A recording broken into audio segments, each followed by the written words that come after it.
everyone, welcome back to Forge of Champions for the grand finals as Diabolus and Misfits are 2 wins up apiece. We are here in the last game, game number 5. We've gone all the way. Winner of this will be going through into the group stages of the European Masters and also be walking home with that wonderful trophy and the pride of saying you are the best team in the UK. What a roller coaster we've had so far. I mean, that's the thing. There is so much on the line here. Second place really does not get much compared to what you secure from getting first. Again, winners of the tournament, get to celebrate that, have the trophy, but also go into EU Masters and in the group stage as well. A huge There's a lot to play for, and it's all now down to a single game. It's really down to adaptation from Misfits. Adaptation. And the thing is as well... Adaptation.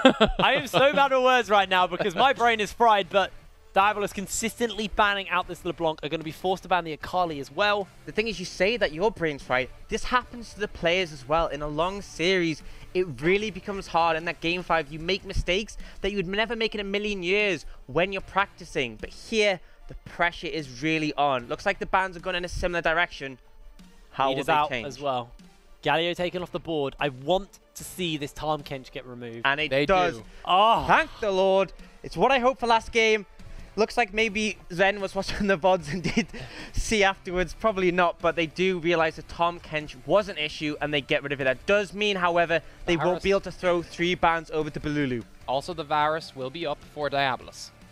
Very much so. Likely to see that as a first pick, as we have seen it have so much priority throughout the series. However, Varus saw that Tahm Kench a lot less safety.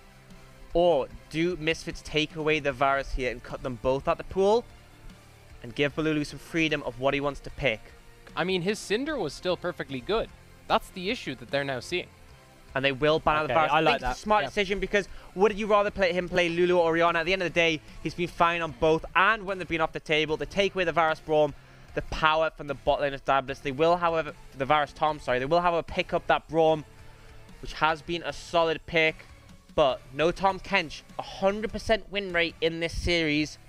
Now unavailable Diabolus. Now that we see this Varus removed, what do Misfits pick up? Do they go for the Ezreal again? Because I wasn't overly impressed by the Ezreal.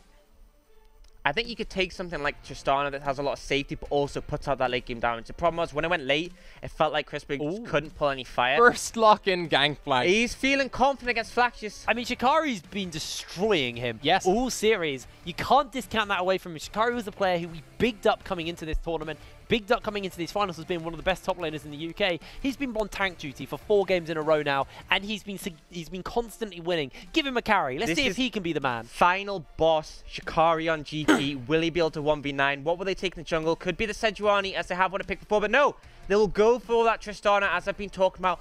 Offers a lot of safety like the Ezreal, but a big hyper carry, and Misfits saying, we are going to win the late game team fights. We have put so much power into our team. However, Diabolus now have 2 picks. What do they want to cement? They get the Orianna again, another late game powerhouse, and a pocket pick of Balulu. They can also now look for more lane priority. If they can get lane priority, they can just stave off those late game team fights that Misfits might win. And it doesn't matter because they've already started to draft towards a good team fight as well. So even if they can just go for lane priority, if they get into these team fight situations, now they have a great combo they can throw down. There's gonna lock in NG's Trundle once again. It was so key in that game 3 and that big turning factor for Diabolus. But that's what I like. It's leaning towards the priority. You want to win the jungle matchup. You don't want to just go even, so then you can just continue to pressure forward. That puts it onto Afflict. If he picks a tank, he gives over that priority. And Misfits actually going for the counter pick with that Syndra. It's a good matchup into the Orianna. You can put a lot of burst down into it if you get up close. That does mean that they're in a position where they can start to ban away top lane picks from Flaxius. Or do they want to look towards M-Test's AD carry champion pool? That is the question. Maybe a mix of both. Maybe a mix of both. Yeah, I just like he's his own echo. With that. But certainly, I think it's for emphasis. Okay. You want to remove the Kaiser Braum. I was actually thinking they might that was something that Misfits might pick up previously, but instead they decided to go for the Tristana, just more comfortable for Chrisberg. So they're now starting to remove some of those AD carries that do synergize with Braum, seeing if they themselves can then potentially find some priority in the bot lane. Up against Braum, though, it's going to be very difficult. Yeah, and actually, this is a really interesting ban coming out. The Zilean has not been seen very much at all, but Zilean is a great counter as a support into Braum that a lot of people have talked about because of the ability just to slow him down. Braum is just essentially useless, and then that single target CC doesn't do much against the Zilean ult. And the big thing is as well, you guarantee that double bomb landing. That's literally what I was about to say. If you throw the 2 bombs into Braum shield, they still just both connect and instantly stun. Actually seen the Vlad ban come away, so potentially worried Flaxius might take this in the top lane up against Shikari. Now, off the tables, and it looks like they did do what I say, and they banned away an AD carry and a top laner. So, guess I was right. You've still got that Alawi open. You've still got something maybe a bit more aggressive. It's not quite as solid as it is into the Maokai. Yeah, I feel like maybe taking lore-wise, like it makes sense, okay? Nard was good if you want to split push, but it depends what Flaxius is looking for here. He might just take a tank in the matchup. Cho'Gath's available, and we saw Shikari do fine there. But I mean, the Flick has to pick a tanky jungler now. Yeah, absolutely. And the thing is, Sejuani is still on the table, and he has been comfortable to play that throughout. Sion makes a lot of sense for Flaxius. Can set up quite effectively. Ooh, M-Test on the Kog'Maw. And that's something that actually synergizes really well with the Braum, able to stack up that passive quickly, and also a big powerhouse in the late game. Misfits say we want to go late. Diabolus go, well, us too. Orianna, Kog'Maw, if you don't get on top of those carries, they can put so much damage out. And you now need... I was going to say some engage. Never mind, they're going full aggression here from Afflict. Yeah, Afflict, signature pick is his Nidalee. Very confident on this champion, but often been put on tank duty since he joined the competitive scene on Misfits. However, here, able to ping out a pick that actually does very well into the Trundle. Great clear. If you find the Trundle, you can punish him. And also, the Pillar, not very effective when you can just jump over it. And you can see NG is actually looking a bit worried there. He's already starting to make calls. You already need to make sure that you could shut down this Nidalee. This is Misfits saying, we're not giving over that priority. We're making sure that we can hold our own even early on in this game. And the problem is that you look at the composition of Diabolus, you're going to be able to shove in on this Syndra, especially with the prevalent specialist had in the mid lane. Shikari might struggle in the couple of early levels against the Sion, but if you can get the Sion punished by the range advantage of Shikari and also by a gank from Afflict, you really can start to take up the early game and just find so much momentum that can't be stopped. Now, my concern coming through this for the side of Misfits is they have no real true front. They're five very squishy champions, depending on how Prosper builds, whether or not he goes tanky or not, but he's still that support, so it's kind of like pseudo-tank. They also lack engage in that regard. They also lack engage, exactly. And if M-Test, you know, post 30 minutes, can just sit on the back line and no one can get on top of him, they have lots of ways to get on top of him, but if they don't get on top of him, he will melt through them.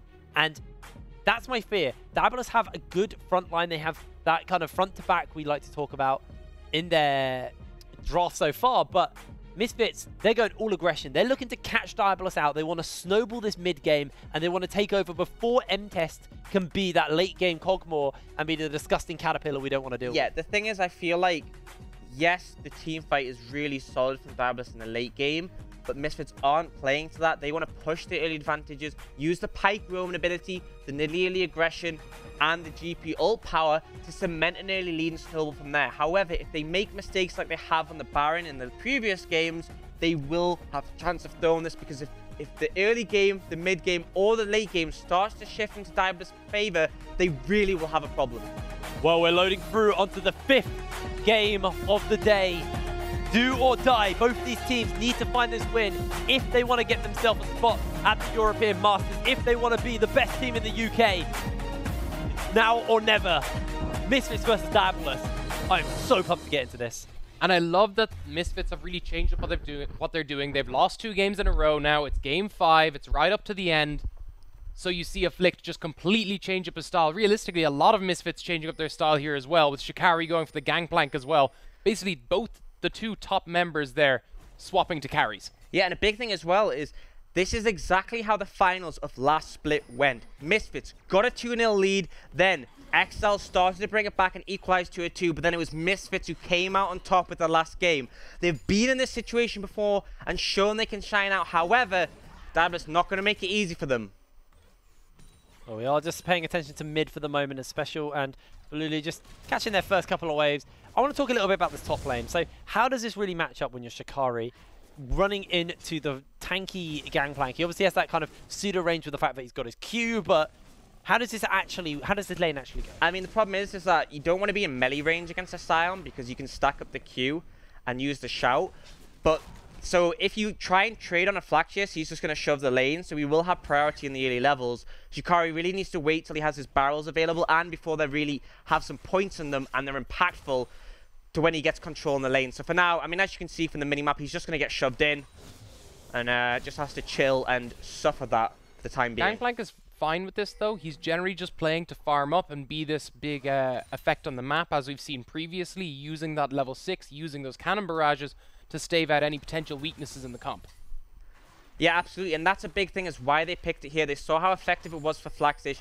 The cannon barrage denying so many pushes on the towers, but now in the hands of Misfits. And something I would like to talk about is there were some significant nerfs to Electrocute, and we are seeing Dark Harvest come out from the Nidalee for Afflict. This has actually been a thing we've seen a lot on any junglers that like to typically take that Electrocute because it's a better laning ability now. It comes off cooldown more regularly, but it does less damage. Most junglers tend to go into the Dark Harvest because they want that burst, and that's what Dark Harvest It's either offers. Dark Harvest or Predator, and certainly Nidalee's in no need of the move speed. Yeah, I think that's the big thing is that if you're a more tanky jungler, you go towards that Predator for the extra movement speed to get in on your engage. If you're a more farm-based jungler like Graves, like Nidalee, you want the Dark Harvest because you can stack up effectively and get that extra burst onto your combo. Yeah, even in the case of Graves, you've seen some people move towards press the attack. It's just the big shift away from Electrocute is something we've definitely been seeing. And that is the trophy they are playing for, to be champions of the Forge of Champions, to be the champion. Yeah, to be the champions who are forged at the Forge of Champions, championly. That was very long-winded, but yep, that is. You got there. I think it's a couple of reasons. Italy Actually, versus looking for NG, forced to jump away. Pillars there. NG now maybe looking for a chase as Amphorax and NG MTES, were making their way over, but same was for Special and Chrisberg, so no one's going to go down. Everyone takes a breather. But one of the things I do want to kind of hit on is it's not only about the trophy. It's not only about the European Masters. This is the first Forge of Champions tournament. You know, next year's the big year. But this is like, if you win the first Forge of Champions, that's got to be so big for your name, for your team, for you as a player as well. I mean, that's the thing is that this is one game. One game. Think how many games you've had at home of solo queue where you're like, oh, one game isn't that important. It doesn't matter. But this could be the difference between going home as victors and going home as second place, or as some like to call it, the first losers, which I know neither of these teams want to happen, but at the end of the day, one will. Everything to play for here, and it's been good to see some aggression come out from Afflict already, and this is the difference, is that on the Trundle, traditionally, we've seen it playing into Sejuani in this series, where he has the advantage in this early levels, but into the Nidalee, Afflict is going to be able to put down the pressure. Yeah, and already Prosper gets a bit of a stun onto Amphorax, just having a little bit of a poke trade here. Is a Special with no mana, forced to run away back towards his turret. Needs to be careful for the pillar from NG, but it looks like Balulu very low on mana, pretty low on HP. They're just looking to push out this wave and give him some priority so he can get a base off and start spending some gold. Look at the CS difference, however. Already over 10 coming out between Special and Balulu. This is more like what we expected. Here's Afflict in the top lane. Yeah, coming up for Flax. He's good dodging the spear. Spear's going to dodge out. Barrel also a little bit wide, but it's okay. Special... sorry, Shikari quite content, running a little bit low on mana as well. Obviously, barrels don't cost any mana, but maybe we see a loop coming through from Afflict, and he just makes that rotation into the top side once again. I mean, I'm going to be honest, you shouldn't die in this lane matchup. There is such poor setup from the Gangplank. Like, Gangplank and Nidalee both offer damage. Normally, you want a combination of damage and CC between your top and jungle. They don't have the tools to kill Flashes unless he really overextends. Yeah, and speaking of setup, you're seeing more of a move towards the mid lane then, because you can run in there, you have CC from both sides and a lot of damage. Really can be quite a volatile matchup if it's focused down by these junglers, and certainly Afflict has been more focused on kind of finding NG, trying to fight him there, and has done okay in that regard, but certainly nothing too impressive yet, but still early days. Good moves here though, because of the bot priority, NG felt comfortable to go for that Scuttle Crab, but will get zoned off. Good moves from Special. He expected Baloo to be there, and he did have the ward, but still baiting out the mana. We're going to go aggressive here. And Balulu's running pretty low on mana. Special fairly topped up for the moment. Neither of these mid laners have got that Lost Chapter. Double Dark Seal on Balulu, so with that Corrupting Potion, most likely running the Time Warp Tonic as well, should be able to recuperate a lot of that kind of health resources and mana resources. Here's the benefit, however. Afflict able to go and pick up that Scuttle Crab that was blocked off from NG before, and now looking towards mid lane. NG's can be a very unaware. volatile matchup. Oh, gets him out there. He does have that ultimate as well. Prosper's making his way through. Spear will connect by Afflict, but Misfits not going to go for the tower dive onto Blue, knowing that he has that barrier, that flash, and the shockwave. Yeah, and at the end of all that, they got a third of his health bar. So not too significant, and especially when you roam Prosphere all the way up. I mean, more importantly, yes, you got a small bit of his health bar, which he's going to immediately heal off with that corrupting potion. So, not the best gank, but they tried, and I respect the effort. You know, I like that they tried, but certainly when it's coming down to Game 5, intentions aren't good enough. They need to be forcing this advantage because you have gone for such an aggressive draft for Misfits. And again, Balulu has been suffering on the mana pool, Afflict stealing away the blue buff time after time, denying him that, knowing that Special's able to push up, deny him as much minions as possible. That CS load has, CS lead, sorry, has dissolved a little bit. It's only 10 at the moment in the mid lane, but Chrisberg getting engaged onto. Glacial Fissure gets dodged out by Chrisberg with the fancy feet, so going to be nice and okay. We're 8 minutes into the game and nobody's gone down yet. Big thing to talk about, though, is how strong Trundle can be in the early game. Towards the later stages, he essentially just fills that front line. Oh, wait, we are seeing Engage come in. Prosphere's already forced to dive away with the deep water dive. Chrisberg goes out. That's going to be the ultimate from the gangplank. Maybe Misfits look to turn it around. Anthrax takes a bone skewer to the face, charging up the damage. Chrisberg pumps it out. One more pop. Prosphere maybe has that execute available, but doesn't want to go in too deep. Is going to be able to live out. Yeah, a bit over-ambitious coming out from NG. Try to find the flash pillar, but wasn't there. Is here. Ooh. Yeah, that was actually a pretty funny finish and as well. I can understand this. You feel like you want to force these ganks, but it's so hard against the Pike Tristana bot lane. The pillar just not effective enough. And the big thing is, Trundle has no one to ult in the late game, so he's not going to scale nearly as well as he had in previous games. MTES is under a lot of pressure here. They can still try force this. You have Nidalee. That's a lot of quick damage coming down. NG's also there. Got to be careful as Anthrax does have that spell book, so he can just teleport back into lane if he needs. Not going to be the case. They're going to step away. Don't want to give anything up. This is game 5 of a best of 5. And this is the finals. Everything on the line. You don't want to make a silly play and lose the game off the back of it and let a Cogmore scale. Meanwhile, Afflict found out NG once again, but doesn't realize Anthrax is there. Afflict forced to flash away, dodges out from the Winter's Bite. Concussive blows will not stack up, and Afflict going aggressive, forced to use the Summoner spell. But it's just the pressure he's applying. There's only a slight gold lead coming out, but Afflict is happy with the situation, stealing away camps, putting pressure on the lanes, does manage to secure that Raptor. Prosphere's here. Looking for this. Has that bone skewer, it's going to connect, goes in for the stun. Unleashed Power is already out as the barrier, the scatter of the weak. Prosphere does have that death from below, but the shockwave comes down. Prosphere's forced to heal. He's running so low, and Anthrax finds first blood. Oh, and it was so close on the Bolulu. His health was just not low enough for the execute. Great intercept from Anthrax, and then they end up turning it round on the Pike. That was so close to him going down. No, they managed to just about survive it, and now it is again Diabolus staving off the early aggression that Misfits need to put out with the comp they've drafted. Yeah, big factor here are the early Merc Treads coming out from Balulu. Has the extra armor and extra defensive stats. I don't actually think he had those picked up there, but it shows the intention. He understands the pressure that's being applied to him. Now 10 minutes on the clock. Gold is now even off the back of this play. That gold did go onto Anthrax quite crucially though, but let's have a look at the fight once again. Yeah, so it's actually a great unbreakable there. Blocks the last bit of damage, and then the shockwave and the flash from the Q of Syndra. The heal does get him enough HP to walk out the tower, but Anthrax flashes in, bonks him over the head with a steel chair, and he's out of here. Now we're actually back at the top lane here because NG's here with Flaxish. Actually could be looking for this play. Shikari forced to flash out, has the pop, but the great pillars there. Afflict with a little bit of HP, lands the spear. Maybe he's going to chase, but needs to be careful. Decimating Smash goes a little bit wide once again, and Shikari and Afflict are going to be forced to run away. You can see they were considering the jump in, but then realized with that subjugate, Trundle just a bit too tanky to jump in on like that. Decides to just leave the play. Yeah, obviously, Nidalee has a ton of execute damage in her Cougar form. Doesn't really work as an execute when they're full HP. Full HP and tanking so much MR and armor, stealing so much MR and armor from another person. Even if it's just Gangplank, in these early stages, that can help out hugely.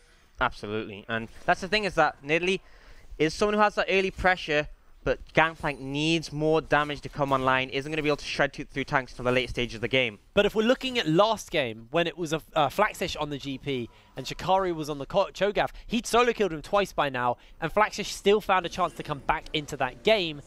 This time, Shikari's not giving too much up, he's just kind of dealing with the neutralized lane. He's even in CS, so he's not really like accelerating it, but this is fine if you're Shikari. You want that time, you just want to have a quite quiet early as Anthrax Gonna get hooked up, but NG is hanging in the wings once again. Something I do want to note, though, is the point I made was that the bot lane have decided the pace of a lot of these games, and right now it's Misfits favored. They've been the one pushing in because they got this Pyke counter pick. Yeah, and I think a big thing as well is we saw how much pressure the Varus can put down early.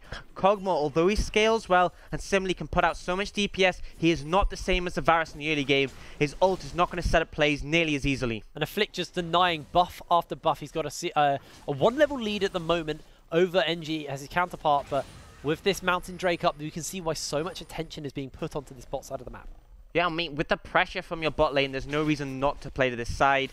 Gangplank able to just farm up alone, but Afflict putting the pressure down here. Even not just the pressure from bot lane, but look at the mid lane. Special has eked out a pretty hefty CS lead. And they're moving down now. Bone Skewer is getting charged up. Doesn't look like it's going to connect quite yet, but Afflict is there. Spear not going to quite connect for now, but Misfits have done so much work on this turret already, and now getting that charge, that explosive charge getting up, they're going to be able to put a fair chunk of damage down. Prosphere lands the Bone Skewer. Afflict underneath the turret needs to be awfully careful as Kog'Maw can pump the damage down. Chrisberg forced a rocket jump to safety, and Misfits for the moment are going to be able to hold up, but Shikari is getting dove in the other side of the map. Has that cannon barrage if he wants to look to try and clear the wave out. Barrels are there, pillars down. That's going to be the cannon barrage, and it looks like NG and the rest of the team are going to be able to find and kill DIABOLUS. Find one in the top side. They will lose first turret blood in the bot lane though, but it's going to be quickly answered out in the top side. Yeah, I feel like it was a bit of a mistake from Shikari. You knew the dive was going to come. You could have just backed off, thrown the cannon barrage down, bought some time and let your team take the first tower. However, Misfits do still come ahead with the first tower and the gold is even. And if Misfits can hold off this Rift Herald, they still come out with an objective advantage. Well, Misfits going to get that Earth Drake, like you said. I'm just going in circles at this point. Lost Chapter's been picked up on Special. When we do have a look at Balulu at the moment, down in CS, a significant amount, 30 CS at the moment. Got those 2 Dark Seals and an Amptome. Like, he is pretty far behind at the moment. I feel like at this point they're both sitting on a lot of gold though. It is a tendency for mid laners just to stack up when you don't need those impact stats right now. Essentially all they are is just clearing the waves out. But I think the impact's coming through from the mana bars. You can see Baloo absolutely has been struggling a little bit in the mana department. Finally we'll get the 3rd blue buff at spawns.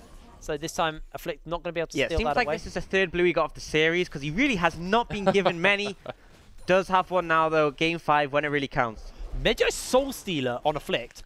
You know what? That's you're going all in. You might as well go the whole hog. Medjai's followed in.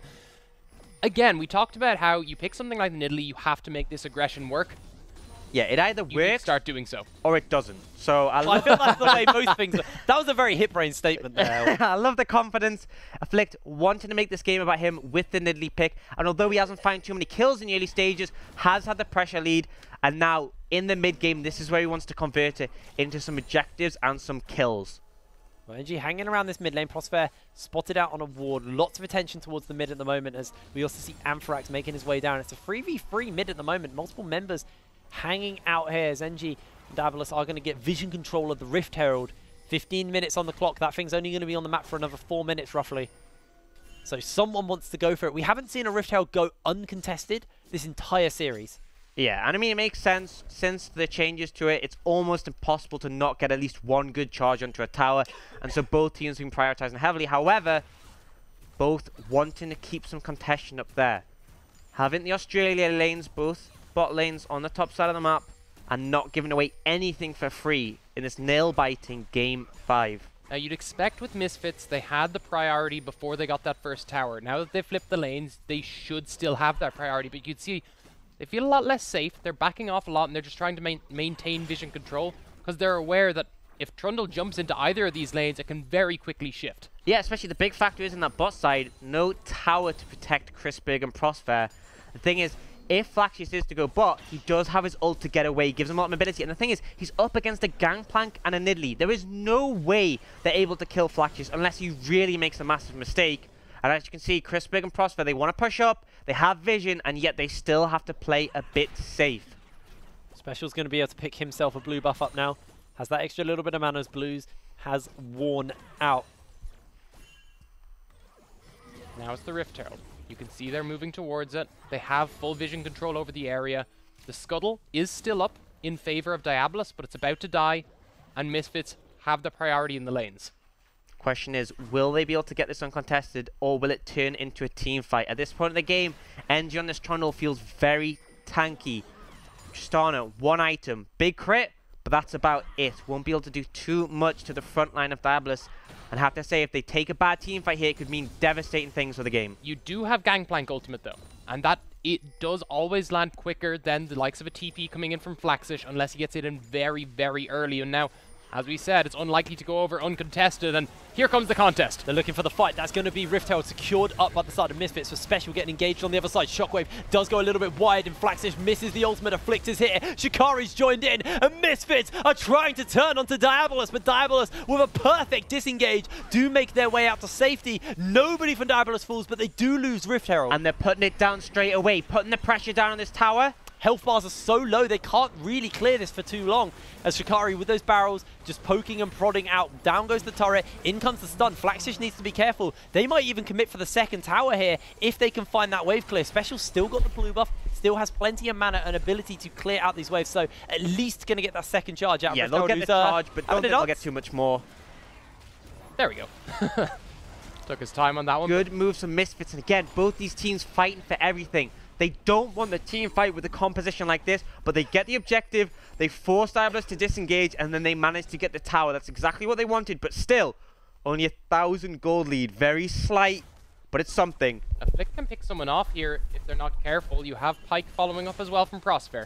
Yeah, well, MG also maybe looking for him. Chrisberg chunks down the turret, watch for the pillar. Chrisberg holding that rocket jump till the pillar goes out. You have to have discipline, because if the pillar comes down, then you jump, you're fine. But if you jump and the pillar interrupts, you're in such a bad position. But just the presence of Afflict and Crossfair will be enough to secure them the tower here. Misfits continuing their aggression. Diabolus far from out, but certainly Misfits using their power spikes now, trying to continue the pressure as necessary. Gets caught out. He's going to look for the unleashed power. Blue gets stunned down. A couple more orbs. We're enough. Oh! Flashes forward. That was gorgeous. Yeah, and the flash and the heal was available from Special. He just didn't expect the play to be taken to him. Afflict. Big play from Balulu. And Okay. he gets away with it. We said Special was a stronger mid laner, and time again, Balulu's been finding these solo kills, really bringing it in for his team. And this also brings up the question that people had before. Watching the previous series, they went, look, Eren didn't win against the guys Orianna. Is it just that Eren isn't a match for Special? No, it's just that neither are a match for Balulu's Ori. Yeah, and although he has fallen behind in CS, getting that kill going to help bring it back and close out that lead. And remember, this Orianna is going to be huge in the late game, especially when she has a cog sustained damage to back her up. Misfits in trouble. They're going to get caught out. Chrisberg hops away with a rocket jump. Concussive blows are starting to stack up. There's going to be the flash forward, and MJS finds the kill. That's 4 over to Diabolus, and they've got a cannon barrage, but it's not clearing any waves. They have nothing to defend this turret. Yeah, and Crispic holds his flash. A good move from NG to punish. Gangplank there to clear the wave out, but again, Diabolus pushing these advantages, and they have the scaling composition. If it gets to a team fight later on, it's going to be so hard to deal with this Kog'Maw and this Orianna. Equalizing out the Drake score here as Diabolus will get a Mountain Drake of their own, so they're going to be feeling quite comfortable with their ability to take down both Baron Nashor and these turrets. It's getting very close for them now. They're looking for the objectives. It's Diabolus now, showing that they can still fight, even if Misfits are spiking right now. Diabolus can still find openings. Prospect flash forward, looking for that stun. Bone Skewer goes a little bit wide in the shockwave. Connects, in comes the unleashed power, and X marks the spot. Prospect finds the first kill of the game for Misfits, but Diabolus are looking to punish, are looking to crash into them. Flaxish has that ultimate, and it looks like the pain train will be delivered in. He's just going to use the Righteous Glory. Ampharox instantly uses the exhaust, and that's going to be a stun, as it looks like a special will just be the sacrificial mage trying to get out, but he gets knocked up, popped down, and a kill is gifted over to But look at the pushes on the other side. You have Flaxish and Chrisberg pushing 2 separate lanes. Yeah, Diabolus thought if they get the kills, they can go for the Baron, but the big thing is Afflict got away. They are not willing to take a 50-50 in that situation, and Misfits come out ahead. They're down in kills, but up in gold, taking 2 more towers, potentially 3 if Chrisberg isn't stopped. I feel like he's not going to get this turret, but that health will not regenerate beyond 1/3 now because of the changes to the regeneration on those turrets. So that's permanent damage Chrisberg's done to the potential base, well, sorry, the base of Diabolus. It's not potential, it's their base. And you know, Leader talked about this, how it's a bit of a clan fiesta, both teams are bad, but Misfits had went, wait, We are slowing the game down. We are not just going to fight. And their game has been so much more controlled, and they've got so much more out of it. And Afflict with the real moral victory here. He has a 2-stack Medjai's. Well, that's worth. Very worth. Well, this is actually one of the things Balumagan highlighted to us last night when we sat down in the hotel with him, had a little bit of a chat, and he said, we said, how are you feeling about going against Misfits? He goes, these guys just fight all the time. They're super scrappy. This time Misfits go, okay, 4 games of like very messy fighting. We're just going to try and avoid fighting. Scoundrel gave us a 4-step process for Misfits to take this win. One of them was ban Tahm Kench. Well, they did that. Check. Remove the Varus. Did that. Check. Don't fight at Baron. So far, check. Don't target Bloomagan. Sorry, Balulu. Yes. Who, well, yeah, they didn't target him, but he's 1-0-1, so that one's a little bit shaky. I think Galio was the one to take out, but I think the Orianna is fine in concept because they're not playing for the team fights. They're playing just to control the map and get these objectives so far to put them ahead. But again, they have thrown at Baron so many times this series. They only get the opportunity to do it once more, and it might well be this series and the title for Diabolus. So got to be careful at this delicate point of the game. And Diabolus far from out. They still have a lot of team fight tools, a lot of damage once people are caught out from Misfits. And as we talked about just before this in the Champ Select, it's a very squishy comp for Misfits. So they can very quickly lose a fight and suddenly everyone's wiped out. Yeah, and if you make a single mistake, there's no sort of referee from that. If someone's caught out, they die incredibly fast, as you said. The Fiends has been finished up on Afflict as well. One of the champions who really synergizes with that item well. Does damage and healing, so yep, works well. Works in the jungle as well, as you get more damage off mana regen, and with your jungle item, you get bonus mana regen. Yeah, you get a lot of bonus mana regen, so it works effectively, gives them a lot of power, and you can see, trying to look for these spears. Diabolus just unable to push in this jungle. A big portion of their engage comes from Flaxius, but he's locked into the bot lane dealing with Shikari. If they do commit and move the Scion here, they have to be 100% certain the team fight will go well, or they stand to lose their base. Well, hook onto NG just scares him off a little bit, but feels like Diabolus for the moment are still doing a pretty decent job of holding out versus Misfits. But how long can they hold? They need to force a fight, but is that doable? I think they don't need to. I think they just keep waiting. Wait for Misfits to go for the Baron and try and call them on that and win the fight. You can see there's still a ward on the Baron. I'm not sure if it's blue or permanent, but Misfits need to clear the Baron, the vision behind them before they have any chance of forcing Diabolus to face check them. Yeah, I mean, Diabolus have enough control over that area, so they'll at least know when the Baron is likely to have been started. If Misfits want to play this smart, they'll clear out full vision of the area, and then they'll probably look for a bait, because as you said, Diabolus have to fight. They cannot give up that Baron. Yeah, but the big thing is as well, Misfits have no one to tank this Baron. Even Prosper, who's on a melee support, traditionally can tank it a little bit, but Pyke is not one of those. Very low HP because he cannot stack it up. And so if you start that Baron, and Diabolus come and contest, you're going to be in such a bad position. And that's why they push up and apply all that pressure, but they know they're not going to find it. They back off and reset, and now Diabolus able to get some control and try and put down some sneaky wards. I'm actually really liking the Sterix pick up second for Shikari. Some people, it's very contested whether or not you go Stormrazor second or Sterix, but because he's not looking to team fight and he's playing into a tank, he doesn't really need that additional burst. So he has that extra bit of safety in his kit and a little bit more tankiness. I feel like as well as that Flaxius went this route, and I feel like it does better in the team fights because you can move forwards, play aggressively, not just instantly get bursted out. Yes, if you hit a big barrel combo, Stormrazors is great, but you're also very squishy. They're looking for that hook. Both goes a little bit wide. Blue with a shockwave. Oh, that goes wider. Misses absolutely everybody. And this could actually be a point where Misfits maybe go, okay, one of their big team fighting tools is down. Don't do it.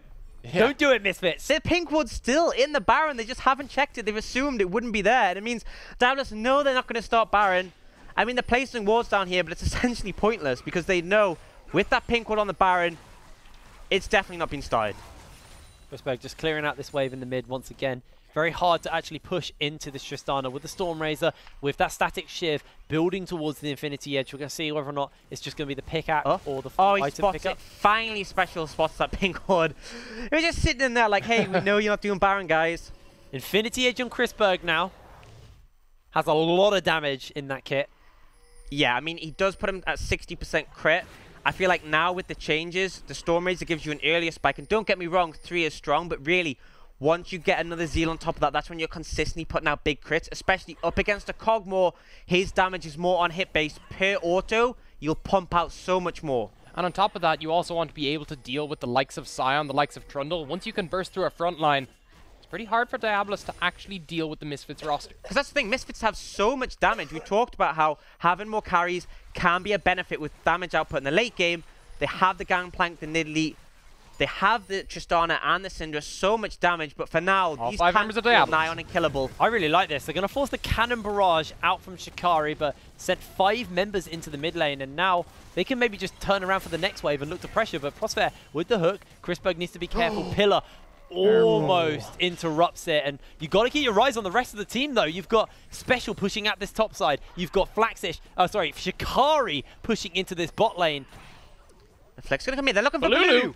Okay. He's got the movement speed. Back off. NG's there. Special does need to be careful. A pillar could put him in a particularly dangerous pickle. As Special is there, that's going to be the pillar. Unleashed power goes down. Baloo's there. Oh, it doesn't connect. Not going to be quite enough, but Chrisberg is there. A 3-man shockwave by Balulu is absolutely massive, and now Chrisberg is getting worked through. M-Test is liquefying the health bars of absolutely everyone on Misfits, and Prosphere and Shikari, the only 2 who stand. This is Baron Nashor for Diabolus. And this is the problem with the squishy composition. If 1 or 2 people fall, your comp just falls apart. Prosphere's hanging around, but doesn't have the ult. He's not going to be able to do much here. Oh, he maybe wanted to look for something onto Balulu, but do see the turret go low. Prosphere maybe looking for a bit of damage onto Baloo. Goes invisible, puts the ignite down. Baloo actually might just die here. Has the shield. Has that pit shield. There's going to be a hook onto NG. Yes, but anyway.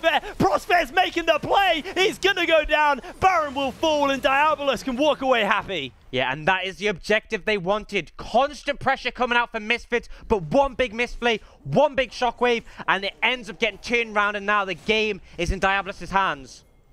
Turret did not go down from Shikari's split push as well, crucially for Diabolus, so that entry into the base is still not there, but they do have to be careful because their mid lane tier 3 and their bot lane tier 3 are both very, very low HP. And the biggest danger here for Misfits is that Diabolus can just group up as 5, and they're very likely to win that fight, even though they may not have as much gold and they may not... Okay, never mind. NG could be in so much trouble here. Shikari's got the damage down. That's going to force the barrier out. Shikari's going in, and in comes Special. We're going to see Shikari go up with the Sterix to stay alive, but MTS once again is just a beast, and he's on his 6th kill this game. And we talked about the impact the bot lane was having from Diabolus. MTS now 6-0 on this Cogmore. We questioned, would taking the Varus away be enough? No, he is still here, and he's making such an impact. It slowed it down, but it did not stop it. M-Test is going to continue to help Diabolus now push forward for what could well be a game-winning push. This is going to be so key for Misfits to find their opening. NG still managed to hold out alive. Turret will go down, but it looks like for now, Diabolus playing the safer game. Prosphere, with that deep water dive, maybe looking for a hook onto a squishier target. Can't quite find his opening. Sion, not the squishy target. Does hook him in. We're not going to do very much there. Yep, you're right. And good analysis. Now is the point of the game where it starts to get a bit worrying for Misfits. They drafted a lot of early to mid-game aggression, and you've effectively passed that point. You've got a good scaled-up Kog'Maw, good scaled-up Orianna, and while you have good scaling damage, you don't have a front line to help it out. One issue as well is that consistently we saw Shikari would stay ahead of Flaxius in the early game on these tanks, then later on would start to lose out.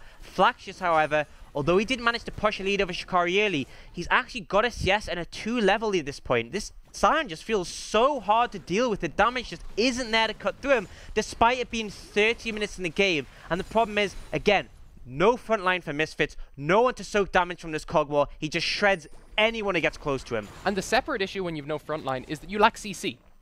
You simply aren't keeping these people still long enough for your damage to actually be pumped out. And that's the thing, so much protection for this Cogmore. You saw they try to go aggressive on Balulu. The shockwave was such an issue for those squishy members. But if you try and invest on the 6-0 Cogmore, who realistically, you have to kill to win the team fight, the Braum has protection, the Orianna has protection, and the CC coming out from the top and jungle. Such a difficult fight, and Misfits really made things hard for themselves when they gave away this Baron. Diabolus showing their presence, showing their control, moving about with this Baron buff.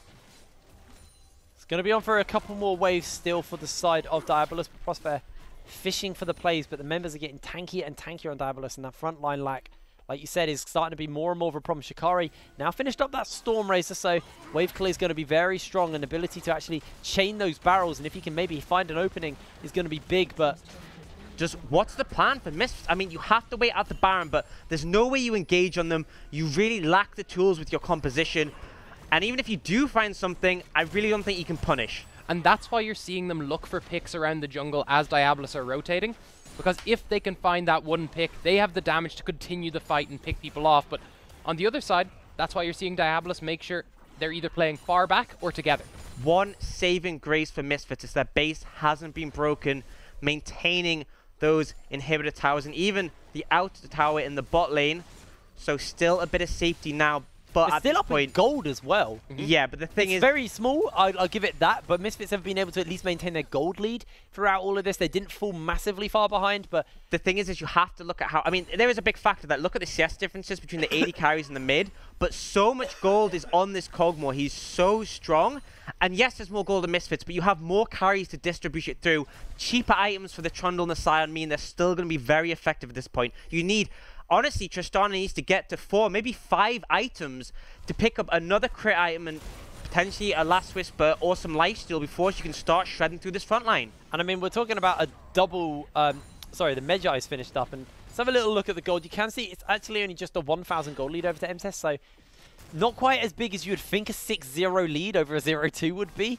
But a lot of that comes from the fact that we can see a massive CS lead in favor of Chrisberg, who will be joining up with the rest of the team after bait. Has just picked up, I believe, the Rapid Fire. Here's the potential pick. Oh, Flaxish is just melting through. That's Misfits finding themselves one as Chrisberg is able to get himself the kill. Zombie form will not be enough, and Flaxish goes down. That just buys time for Misfits. That is the situation where 5 damage dealers against 1 tank is going to be favorable.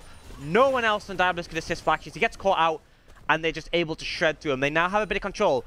Elder Dragon in 1 minute and 15, Baron in 1 minute 45. However, Flaxish has TP available and respawning soon. But the big thing there is that's what we were talking about. We were saying that they needed to make a pick. That was their way to try fight this big comp. They managed to make one. Even against the tankier members, they still have the damage to get through them if they're isolated. Yeah, and my fear as well would be going super late game. It's very hard for Scion and Trundle to do much because penetration will come out for Misfits, so they'll get shredded. Their CC is hard to line up. The pillar's easily avoided. And the thing is, Kog'Maw with his current build, when it gets to super late game, which may well happen here. How many late games do you want to define here, friend? A crit AD carry will out DPS an on-hit AD carry when it gets to that point. Because one auto attack from Tristana might do 800 to 1,000 damage, whereas MTES has to consistently auto attack to get the damage out. I think the bigger thing here is that you now have a rapid fire Tristana, and obviously Tristana's passive allowing the range to increase hugely as the game scales forward.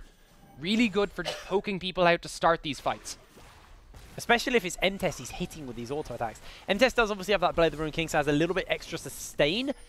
And you got to keep in mind, my one concern for Misfits is it's a very every man for himself kind of team comp. No one's going to be able to look after Chrisberg, and Flaxish once again maybe getting caught out, but the Shockwave connects onto Prosper, and a pillar will interrupt. The cannon barrage is there, and Prosper still stays alive for the moment. MTES now joining up the rest of the team, and Chrisberg needs to be extremely careful, so going to be able to hop over that wall. Spear does not quite connect, and it looks like Elder Drake is getting started up. Braum ult and the Orianna ult down though, so they used a lot there. Misfits are going to look to contest this. A big barrel could be huge here. NG's on the wrong side of this. Oh, he is in a dangerous position. NG is going to have to smite for the heal. They're dodging away from Flaxish. Flix finds the kill, and Flaxish is still tanking out on the front line. We can see on the backside, MTES is being zoned out of the fight. A flash forward into the Bone Skewer by Prosper, who still has that death from below. They're forced to run away. Elder. And this will be Elder Drake. I don't think a hero play is going to be enough, and Misfits find Elder Drake. And now they will head straight over to that Baron Nashor. No jungler available for another 30 seconds. That's a team fight they need. And they played it so brilliantly, playing off the fact there's only one big DPS, well, 2 big DPS inside of Diabolus. MTES was just zoned. Special is the guy who won that team fight for Misfits. He denied MTES any entry into the fight by zoning him so far away, and because of this, they get Elder Drake, and now they're going to get Baron Nashor. The tables have turned. Part of that as well was the fact that NG was just left completely isolated. He had no one to help him, and he was stuck in the pit. A big thing is I feel like Diabolus, they burned the Shockwave. It didn't result in anything, and we'll watch that again here. So just look at NG's positioning as they zone people off. So as you said, you get the flank from the Syndra, and that means they all back off. But look at NG at this point. It doesn't matter whether Syndra's there, because they can't go back. And then Prosper, really good blocking Flashes so he can't ult. NG flashes out, but it's actually a great spear from a flick to finish him off. Oh. And now it's a situation where Balulu and MTES just have to be careful for Syndra. They don't have the shockwave to threaten. And you see, the ball goes in on the bot side, but no shockwave is there. So the rest of Misfits can play aggressive, and DIABOLUS eventually back off. But because they overcommitted for the Elder without their shockwave, they give up not just that, but the Baron as well. And now Misfits have the control, Misfits have the power, and they're going to try and get some advantages here. They've got so many turrets they can go for. You can see Shikari making his way down to the bot side. He's looking to pressure in there. And maybe we see the 1-3-1, or it might be just the 4-1 coming through from Misfits. Oh, that was and you see a fair bit of damage. Okay, there's NG chunked out as well. And you can see the support Nidalee build at this point. It doesn't matter because you still have plenty of damage coming through. Not just from the very, very low stack Medjais, but certainly all those items providing enough AP that Nidalee is doing just a bit of annoying. And the thing is, a lot of utility as well. You have a big amount of healing for Crispberg, gives you attack speed, and that on-hit buff from this, from the Ardent Sensor. 100%. Yeah, it means he's going to be able to provide even more DPS. And this is a point where look at the items on M-Test. He's now going defensive, and without crit, a Morph Mortius isn't going to add much to his damage. Raw AD not too useful on on-hit cog. So honestly, DIABOLUS in the super late game are going to get outskilled by Misfits unless they can land a big shockwave, and so far Balulu's been struggling. They send multiple members down to deal with Shikari, and in the meantime, Misfits just finish up what they started on this turret. They're now looking towards the inhibitor. Crispberg stepping forward, very cautious of the ball though. Doesn't want to get caught out. The base is cracked. We are in game 5, ladies and gentlemen, and Misfits have finally found themselves a foothold in this game. It has been neck and neck between DIABOLUS and Misfits. We can see why both of these teams are the 2 top teams coming out of the UK. Yeah, and this is all for that EU Masters spot, the winning the Forge of Champions. This one game will decide that. Yeah, it's so much on the line, and Misfits have to be careful, though. Looks like DIABOLUS might try and get a pick here. Squishy members on Misfits' side. A shockwave could be devastating. You still have Shikari waiting in bot. They don't want to try force this because they know the 5v5 from DIABOLUS is still extremely strong. And they also know they've got super minions coming in through the mid lane, so they've got so much pressure on multiple fronts.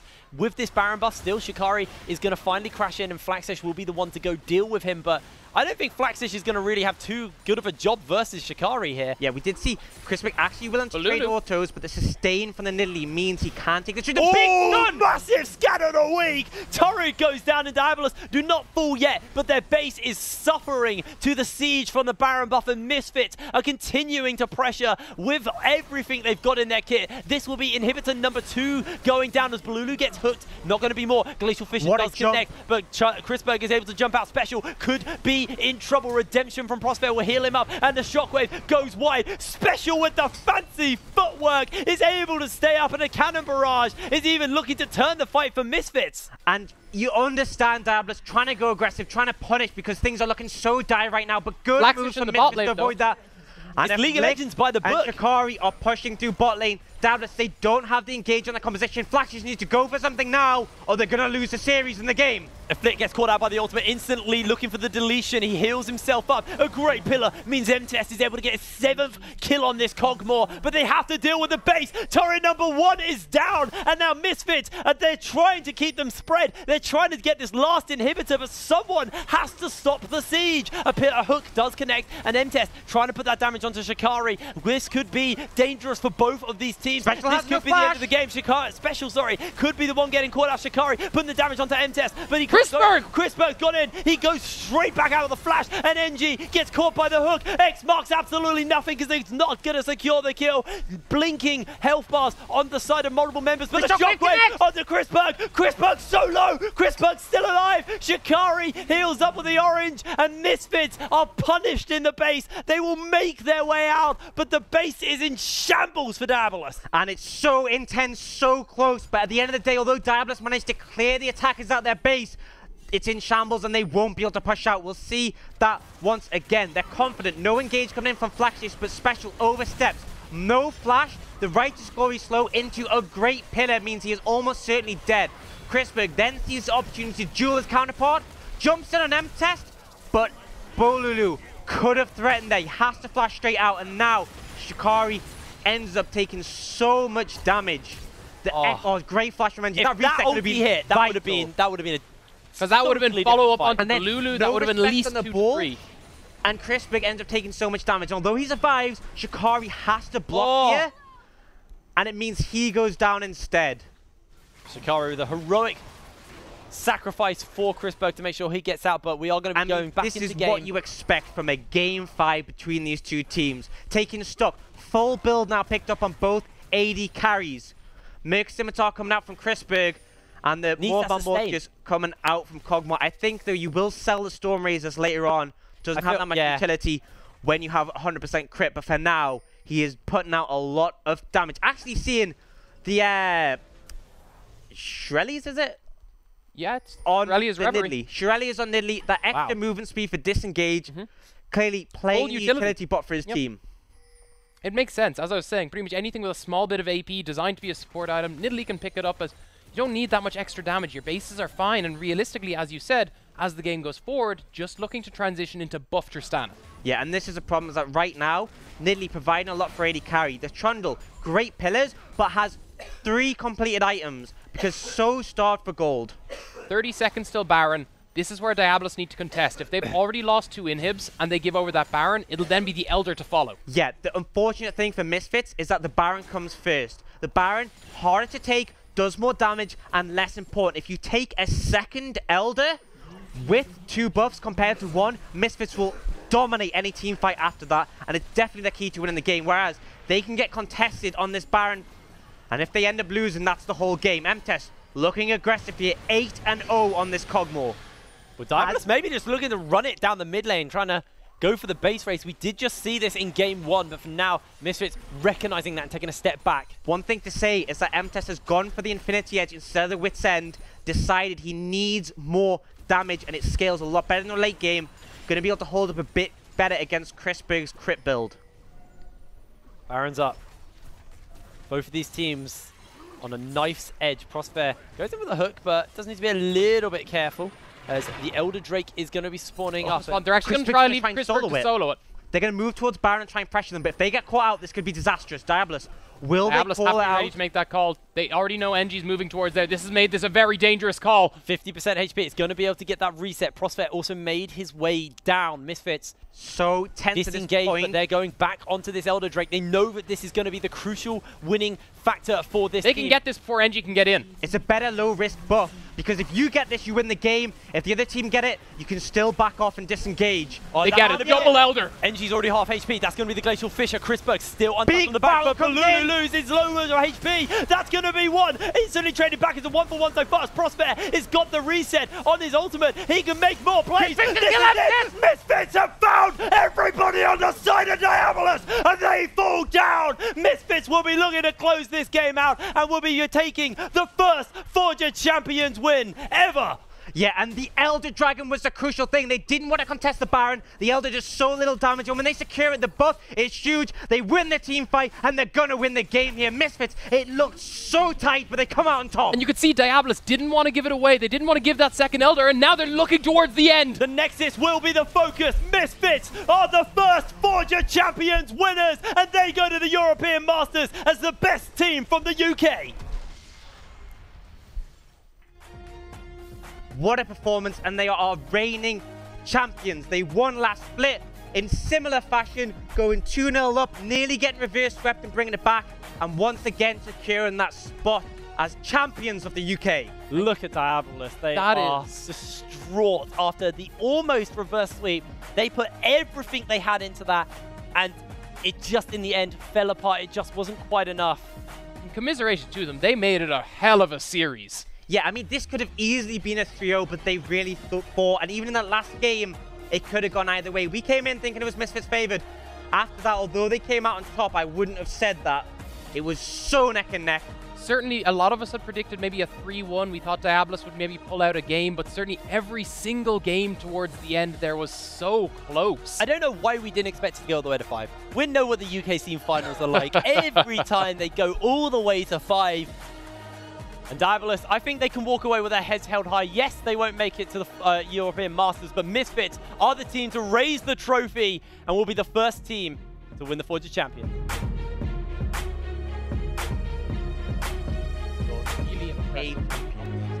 I think that was absolutely deserved.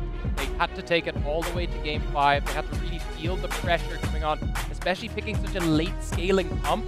They had to hold on for so long to really be able to win that out. Such a close game 5. Yeah, especially looked like he was nicking that, but you've won it. You actually get to keep it. Not sure about that. You don't have to run out the door. You burned it, mate. Don't worry.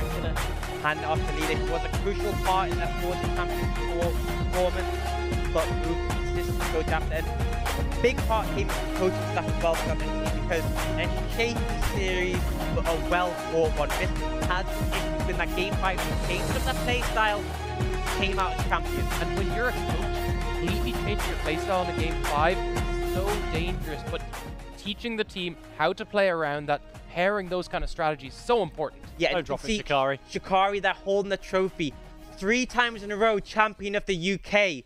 Last split on Misfits, the split before an XL. Reigning champions on Misfits once again. Great for them. Misfits are the winners of the UK split. They are the winners of the Forger Champions, and they will be going through to the European Masters, which is my next point I want to talk about.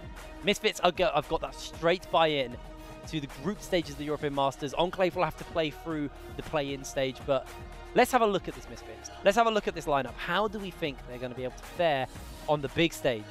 It's going to be harder, and the thing is, going into something like EU Masters is like an EU team going into Worlds. You go in aiming to win and hoping, but the most you want to see is a good performance, and I expect that from them. They're a solid roster. Each player individually has their own merits, and I think on the European stage, even if they don't win the whole thing, I think they're going to put up a big fight. And that's what I really liked about the previous EU Masters. We saw when the UK teams were winning, they were winning extremely good games, but you know, when they started to get beaten out by the likes of France and Spain, it started to be a bit more of a struggle. I'm hoping with this Misfits roster, they've had that chance, and certainly in this game, they've been brought right to the end of it. They know where weaknesses lie. They can fix those looking forward. I think we've seen a lot more flexibility come out of this Misfits from the Misfits we saw last split.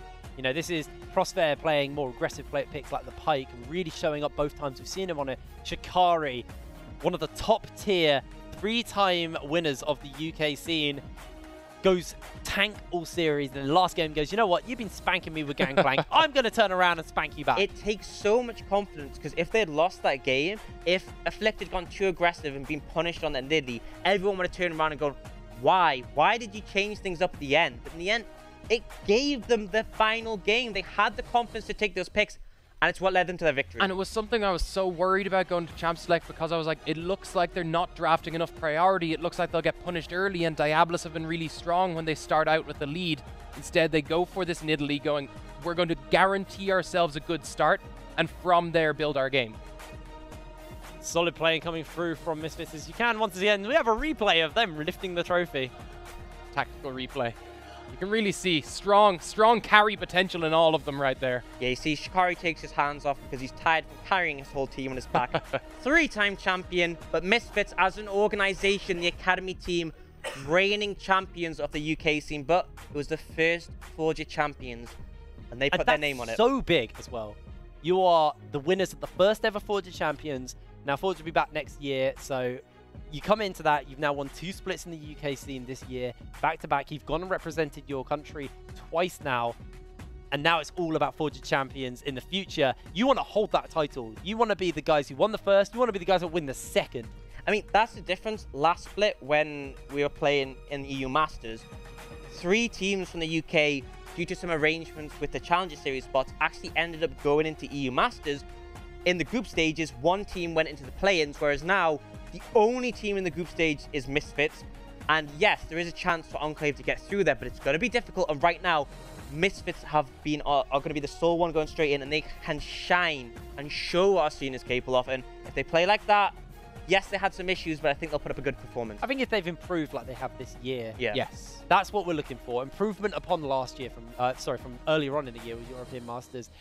Their group stages and their playoff stages were a little bit shaky. I think XL had a much better showing. Unfortunately, they did get matched up versus Origin, even though that game was one of the best games XL played versus one of the top tier teams. So if we now take our eyes towards Misfits, they go, okay, last European Masters wasn't clean.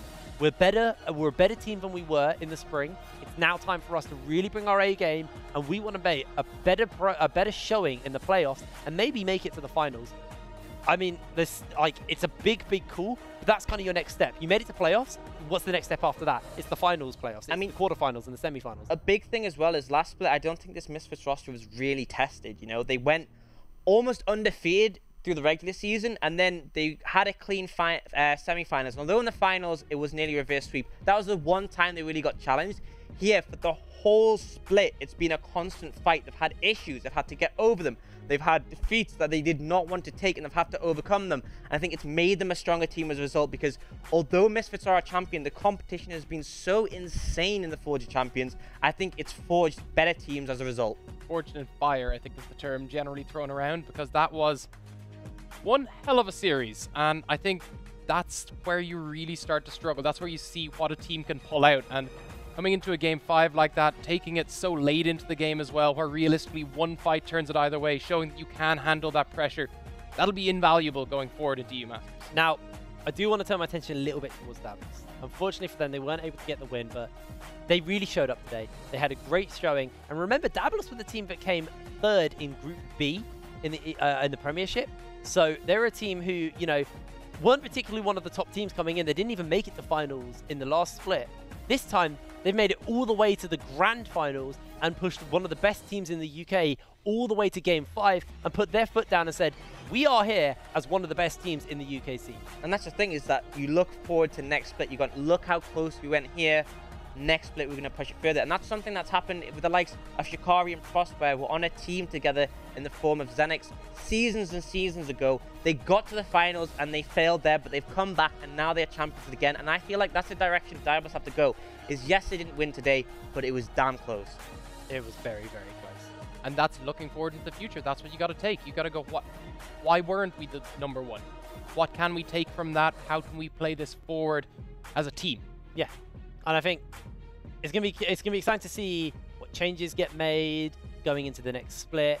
You know, what's going to be the shake-up, because there's a lot of teams who I think all deserve to be at the grand finals. Unfortunately, you can only have 2, so it doesn't quite work like that. But I think we've had a very clear top of the pack here, and all of the teams have looked very good. So the changes and the adaptation going into the next stage is going to be so exciting to see. You got to say, we're giving credit to Misfits, we're giving credit to DIABOLUS, but for all the teams in Forged Champions, XL and Enclave had dominant performances throughout the regular split. Yes, they fell short of the playoffs, but they were forces to be reckoned with. And then all the teams throughout, we saw Barrage take Enclave to 3 games in the best of 3. We saw Hyperion put up some winning performance. Hyperion took down DIABOLUS early in the split. I feel like the main thing for this Forged Champions has been everyone has challenged everyone, and we've had some great League of Legends. Yeah, and I mean, it's been so back and forth. That's the thing. Even the likes of Eminem beat XL in the first Forged Champions. The former gods of the UK, Eminem, yeah, had a little bit of a weaker showing, but you know, they've been able to step it up. But for you guys at home, you can actually vote on the MVP. Do let us know over on, I believe, the Twitter using. Oh, don't worry, the MVP's been voted for. I'm getting lied to. It's Prosper, obviously, the man, the shot caller for Misfits for KDA of 3, but I think KDAs don't mean squat. He came up huge in that last game. Yeah, you don't want to be a KDA player. You want to play for the win. At the end of the day, that's what matters. But a great performance. But again, Prosper made a great performance. There were some great calls from the team. But I know the dynamic. Everyone has a voice on that team. Everyone makes calls, and they work great as a unit. Well, gentlemen, thank you very much for joining me here on the desk. But we are going to go over to Xcandal, standing by with the winners, ready for an interview. So, Xcandal, take it away.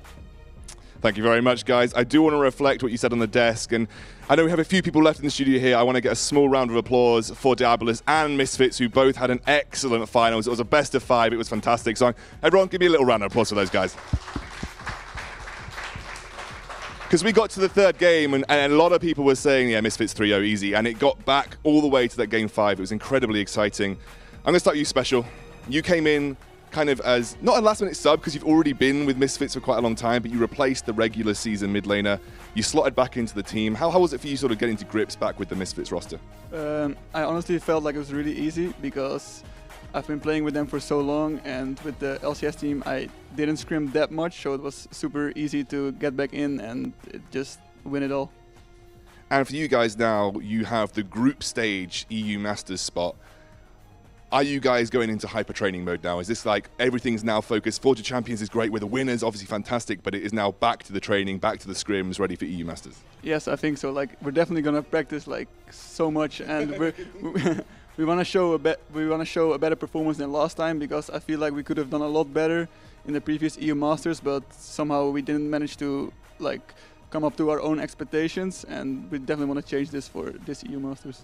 Yeah, you guys looked amazing in this final and such sort of dug deep for that final game. I'm going to rotate you around now and talk to Prosfair, who has who's had a lot of the light shone in him on the caster desk. Obviously, this is your second UK title now, and Shikari, the top laner, is his third UK title across 2 different teams. So you've got lots of UK champions on this roster. For you, I think this is sort of like a culmination of a lot of hard work, and now you kind of cemented yourself as one of the best supports in the UK. Do you think that you have what it takes as this roster to do much better than you did in the previous EU Masters? I think partly because of the EU Masters level kind of decreasing with a lot of the lower regional leagues coming in, but also because of, I think this split was very hard for us and our results didn't show, but everyone put in a lot of hard work, and I think instead of showing in results, it showed an improvement. I think every single player is drastically better from last split than they were. So I think we can definitely make top 4 if we perform to our expectations, yeah. And you guys had a meteoric rise throughout Forge of Champions. Things were a little bit low-lying towards the start, and then suddenly towards Forge of Champions 4, and obvious at the finals, you guys kind of came into your own. What was the big change for the roster that kind of got you to this point?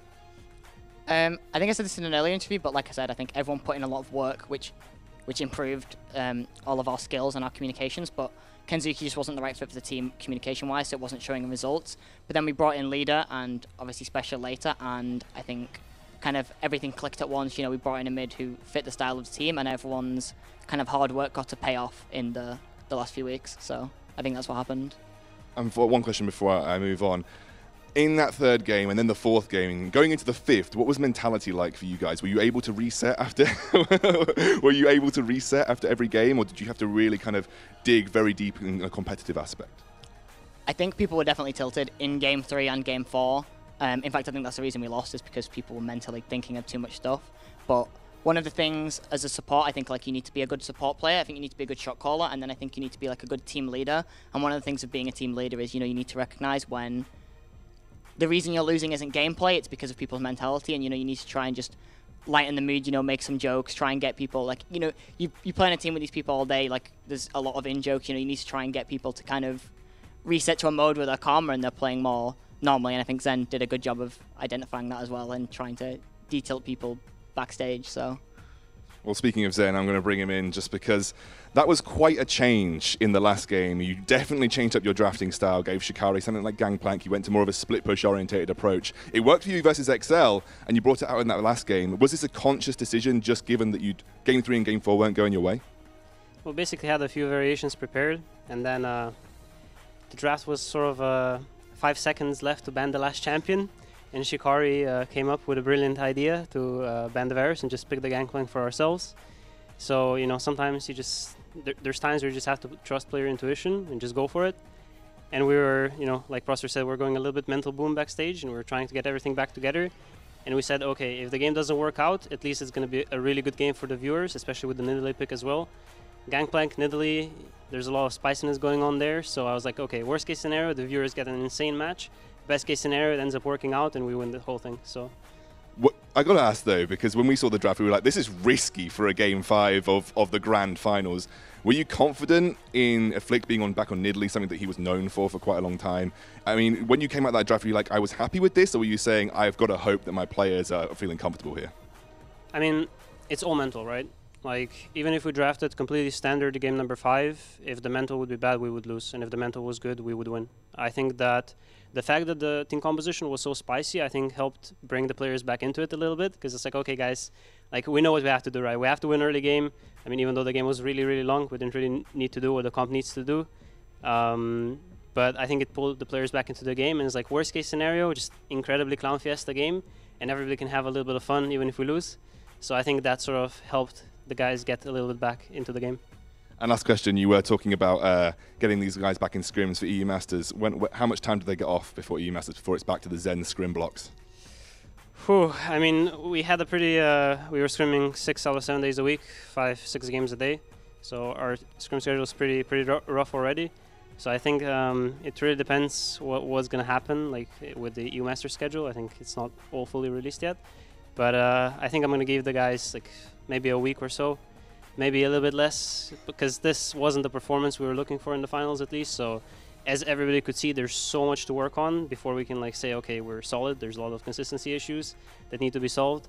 So once we solve that, hopefully with even more extended practice, even though my players, I mean, I think they appreciate it. I think everybody's, at least so far, has been really professional in scrims, even though the workload is very similar to the LCS team. I think they've stepped up to the plate, and I think they'll do so even in the future. I think completely agree. You guys have been fantastic. You are our Forge of Champions finals Misfits. I think everybody was amazed at how much of a spectacle you put on. You finally got that Game 5 win under your belt, but congratulations, guys. You were absolutely fantastic, and that draws a close to the Forge of Champions. So thank you from myself, all the broadcast team, all the downstairs on the broadcast desk, everybody at LVP, all the backroom staff, all the production staff from Riot UK as well, being huge partners in this broadcast. We've had so much fun over the last few months, and we've got a very bright future ahead. We'll see you next year.